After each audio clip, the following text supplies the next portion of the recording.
ও এগুলো বুঝতে পেরেছিল, আরো উদাস হয়ে গেল। হয়তো এখন কেউ আমার সাথে কথাও বলবে না। আমি অনেক বড় ভুল করে ফেলেছি।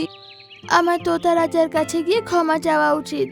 হয়তো তিনি আমার সবকিছু ঠিক করতে পারবেন। চটুরি পাখি তোতা রাজার কাছে যায়।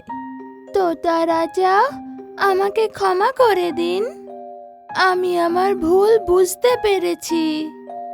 জঙ্গলে কেউ আমার সাথে কথা বলছে না, না কোনো উৎসবে আমাকে ডাকছে।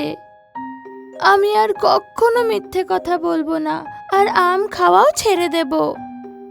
না না চটরি, সব পাখিরা তোমার আম খাওয়া নিয়ে বিরক্ত নয়।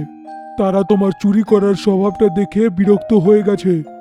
তুমি নিজের ভুলটা বুঝতে পেরেছো, সেটা সবাইকে আমি বলে দেব। তোতা রাজা একটা মিটিং ডেকে সব পাখিদের এই কথা জানায়। তো সব পাখিরা চটুরি পাখিকে ক্ষমা করে দেয়, আর সবাই মিলেমিশে একসাথে আনন্দে থাকতে লাগে।